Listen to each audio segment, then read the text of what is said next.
believe I destroyed the ring like this. I don't even know what's gonna happen with these door panels. Today we have a lot of stuff going on, and we already got this guy going. That thing is corroded. Look how bad that is.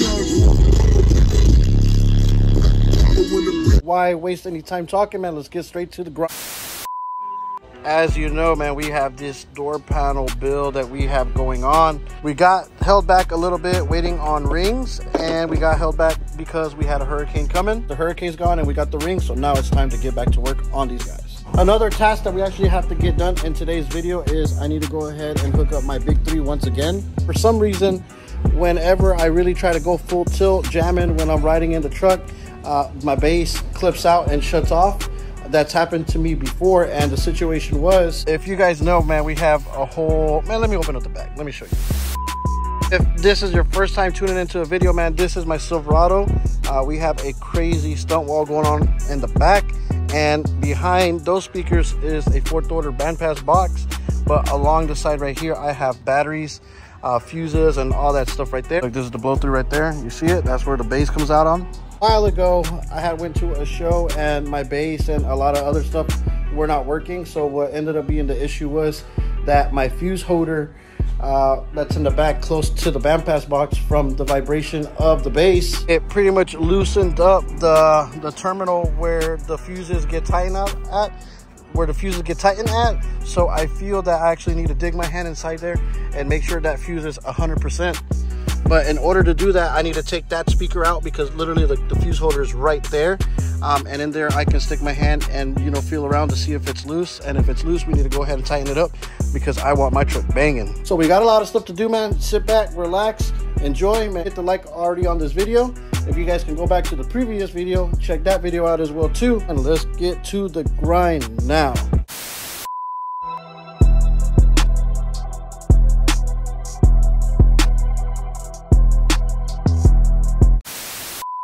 Whenever I make fiberglass door panels or anything that has to do fiberglass, I always like to put my round over step on it, because when I stretch my fleece out over it versus just stretching the fleece out and it just becoming the shape of what it is wrapped over the rings or whatever I have right there at the moment, I actually like to put the step in it so it gives me a guideline where to either glue or staple my fleece at.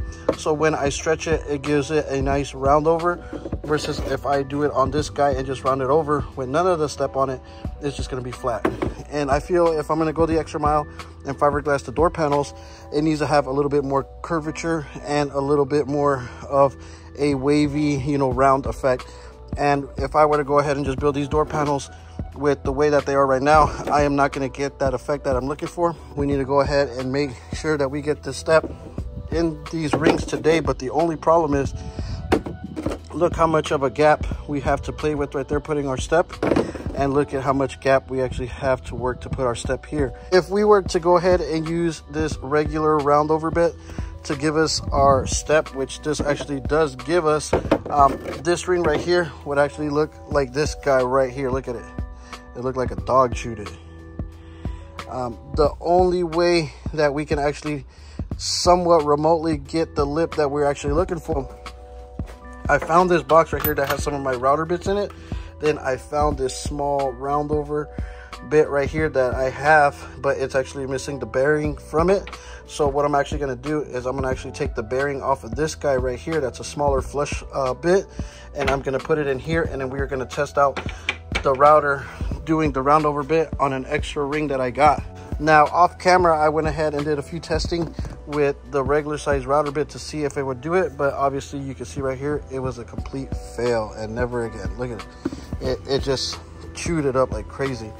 So I'm going to go ahead and take the router bit off of this guy right here. I'm going to get the smaller router bit, put the smaller bearing on it, and we're going to test it out right now, and hopefully we're going to cross our fingers that it gives us the step that we're looking for. I actually have my flush bit right here, and I need to take the bearing off this guy. So, and you can switch bearings around as well too. It's not going to hurt them. Just make sure you put them properly and just put away your router bit so it doesn't get damaged. And I think pretty much all the bearings and all that stuff just universally fit on all of them, unless they are really big ones and they require a certain one. We're good. And I'm actually going to probably put some WD-40 on this bearing so it does, you know, roll pretty smoothly. Although I feel like I can just back off a little bit on it so it spins. Put some WD-40 on it. It's a bearing, so maybe the WD-40 is not bad for it, but let me know in the comments, should I be doing WD-40 on my router bits? I'm gonna actually wipe it down with a rag too. Let's clean it up, and then I'm gonna actually let it sit in the sun while I take the other router bit off and let it dry. Put it on the router bit and then get the ring and give it a shot. I am very big on safety with the router, guys, so I always got to make sure that it is unplugged before I even touch this guy or change out the router bits, because I've seen some people eat it with the router, and the last thing I want is to eat it myself. I love my fingers. And her up.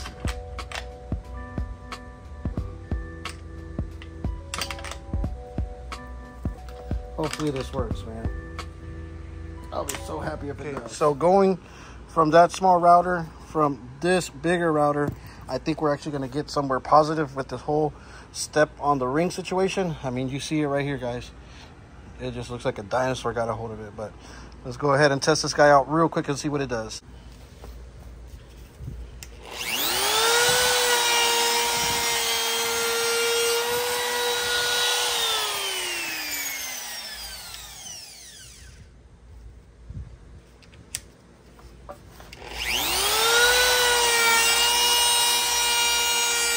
Now we are definitely in business. Look at that. That's exactly what we're looking for, guys.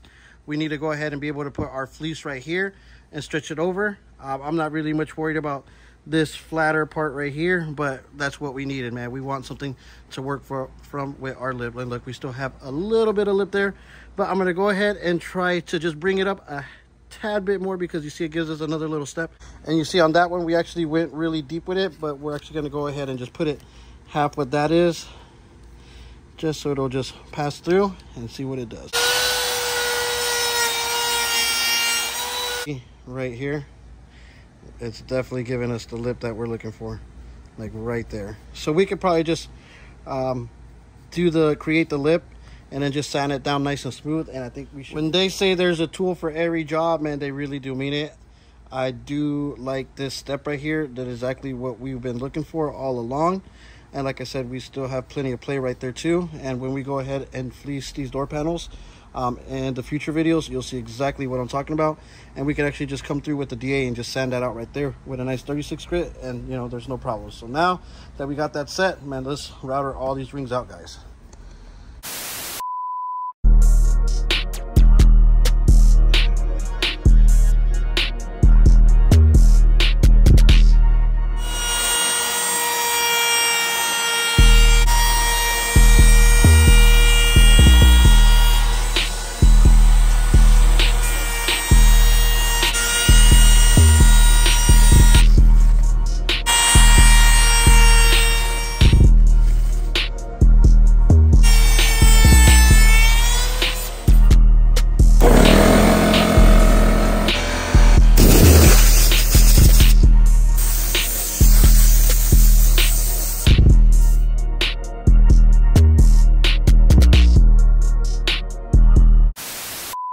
We accomplished our step that we were looking for. You see it has that extra line right there.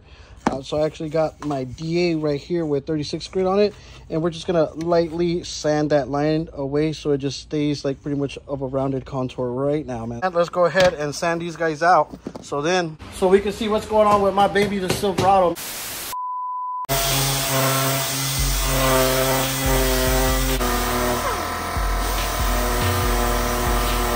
Okay, so you see we pretty much got away from that line that's right there. It's still right there, but very faint.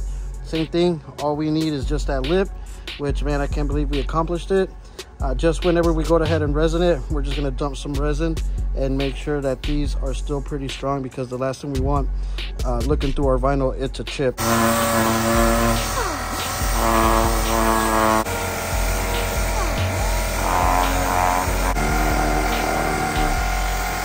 actually, man, our mission got accomplished, man. Like I said, there's a tool for everything.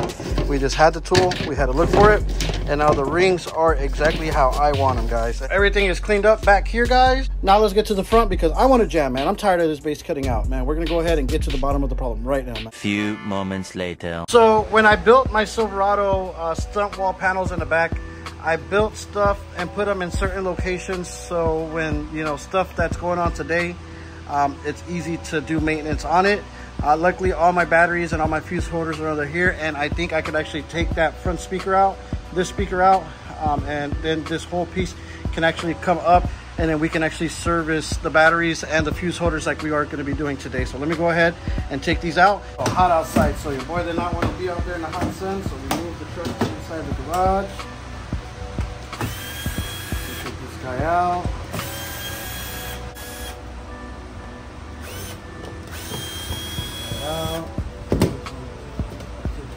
It's almost going to be a year since we have Silverado done, guys. It's been a long journey. Here you see I got a battery, another battery, a battery, and another battery.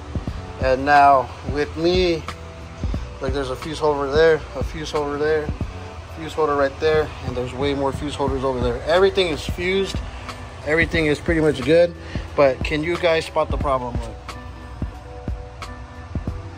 Let me know if you guys can spot the problem.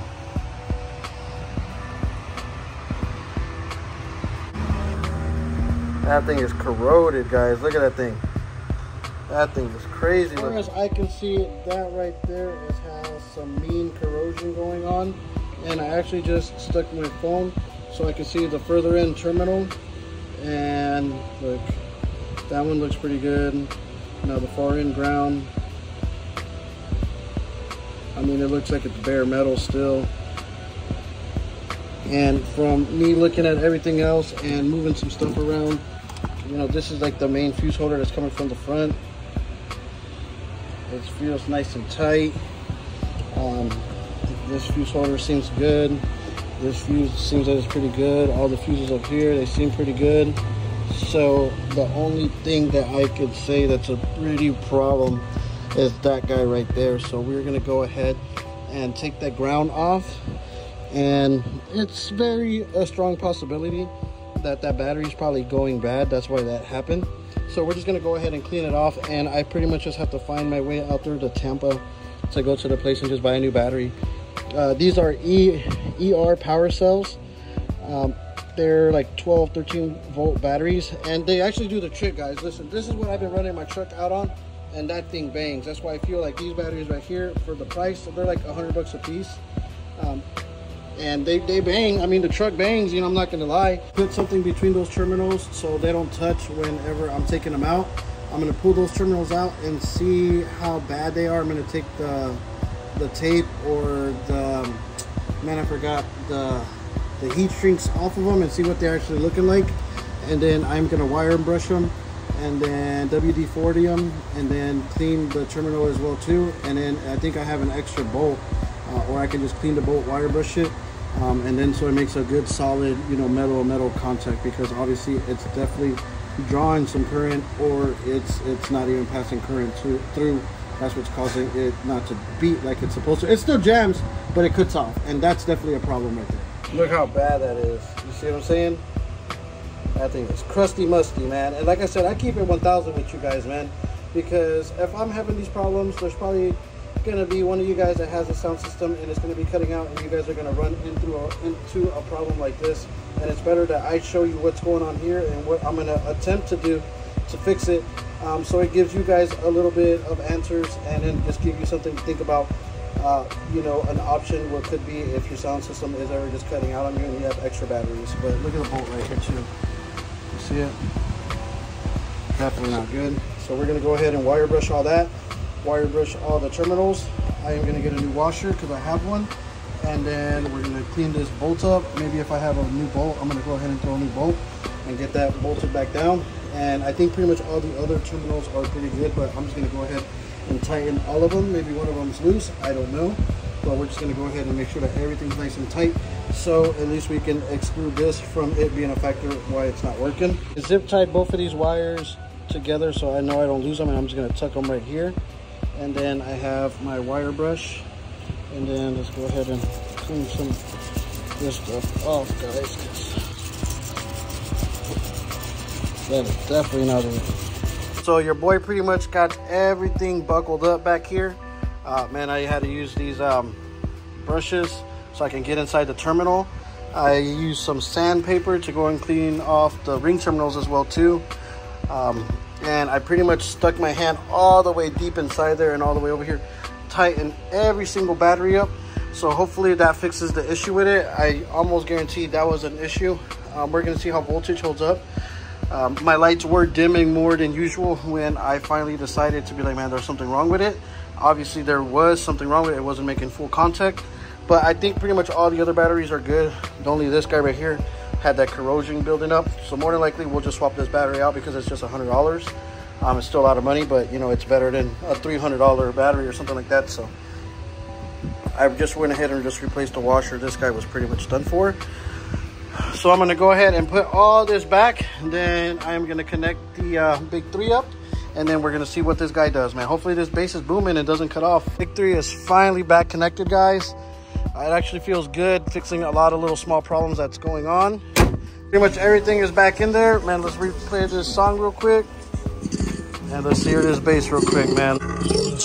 Factory radio.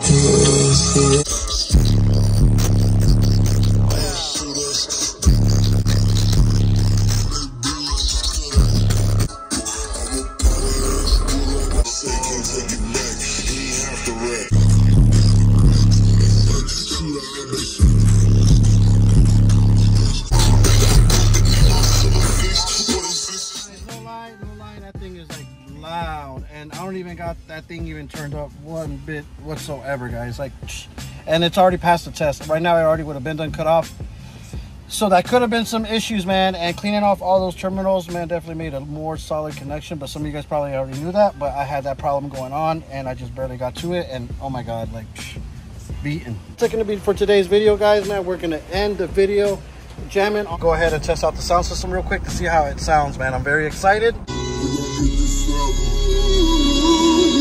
Whenever we link up, nigga, let's get this money, nigga. Still smelling like 10 keys. Fat boy.